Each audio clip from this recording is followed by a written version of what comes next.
Venezuelan President Nicolas Maduro has announced that his administration will release fresh evidence next Tuesday, including new recordings of the individuals involved in the recently foiled coup attempt against his government. He also called on the people to overcome the right wing's U.S.-backed efforts to undermine the democratically elected government of Venezuela. The Secretary General of the Union of South American Nations, UNASUR, Ernesto Samper, said a high-level delegation will visit Venezuela next week in order to meet with officials regarding the right-wing destabilization attempts within the country. The regional body has repeatedly condemned both foreign and domestic plots to undermine the democratically elected government of Nicolas Maduro. Meanwhile, the Cuban government reiterated their support to Venezuela in the wake of ongoing destabilization efforts. The United States named Bernard Aronson as Washington's special envoy to Colombian peace talks. This is in response to a request from Colombia's government for Washington to take a more active role in ending Latin America's longest-running war, which has left over 220,000 dead and millions displaced. Peace can only be made by Colombians themselves. We have no blueprint made in Washington to offer. We will not take a place at the negotiating table, but we can push, prod, cajole, and clarify and help wherever we can. The parties have made substantial progress, but the hard, knotty issues have been left to the end, as they usually are. A federal court on Friday temporarily halted the Obama administration's policy of detaining Central American mothers and children seeking asylum in the United States. The ruling invalidates a central piece of the White House strategy to curb illegal immigration across the border with Mexico. The American Civil Liberties Union, which filed the case, claimed that detentions were part of a strategy to deter other asylum seekers from coming to the U.S. Lawyers said they expected that women and children would start being released as early as next week. The U.S. Justice Department will seek an emergency legal measure to block a decision by a federal judge and allow about 4 million eligible immigrants to apply for benefits granted under President Barack Obama's recent executive actions. Immigration advocates have called on the Obama administration to reverse the injunction issued in Texas on Monday that barred immigration officials from accepting work permit applications. A new poll published by Mexican newspaper Reforma has revealed that 60% believe that corruption has increased considerably since President Enrique Peña Nieto took office 2 years ago. 92% of those surveyed said all properties and assets of politicians and public officials were purchased with embezzled funds. Peña Nieto's popularity hit an all-time low after his government's dubious handling of the case of the 43 Ayotzinapa students that were forcibly disappeared in September. International organizations have recently condemned Mexico's record on human rights. NGOs have reported that more than 1,500 people have been disappeared since Peña Nieto became president.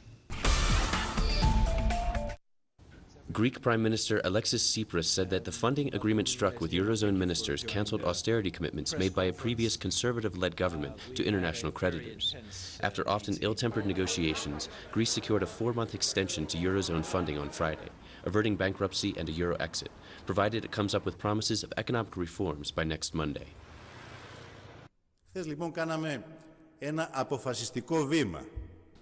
Yesterday, we took a decisive step, leaving austerity, the bailouts, and the troika behind. A decisive step for a change in direction within the Eurozone. The negotiations, however, did not end yesterday. The negotiations now enters a new, more decisive phase until the final transitional agreement from the destructive bailout policies to the policies of growth, employment, and of social cohesion.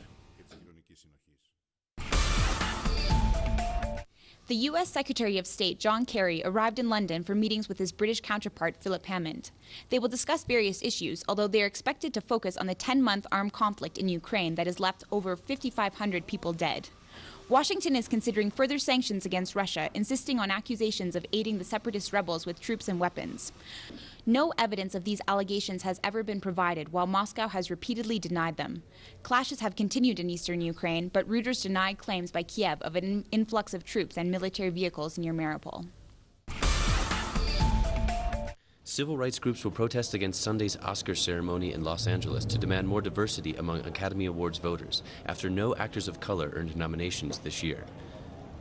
The Academy of Motion Picture Arts and Sciences, which gives out the Oscars, does not disclose the demographic breakdown of its more than 6,100 members, but has long been criticized for skewing white and male. We are calling for a boycott of Sunday's Academy Awards ceremony. We believe the Oscars needs more diversity within its membership. The very fact that 20 Oscar nominees are white demonstrates the more diversity is needed. The very fact that 94% of the Academy voters are white, 77% of the Academy voters are male, shows more diversity is needed. So it's very important that the Academy Awards and its leadership have a membership and a type of voting system that represents America. The date for the long-awaited mega boxing match between American Floyd Mayweather Jr. and his Filipino rival Manny Pacquiao, which has been more than 5 years in the making, has finally been set. The bout will take place in Las Vegas on May 2nd. This will be the richest single sport event in history, as the two boxers will split a total pot of over $380 million. Mayweather has a perfect record after 47 fights with 26 knockouts. Pacquiao has a record of 57 fights, 5 losses, and 2 draws with 38 knockouts. Facts that have marked the course of history. Productions designed in the English language and made for the English-speaking world. This is Documentary. Watch it on telesur.net/English. Telesur, wherever the news, you'll be there.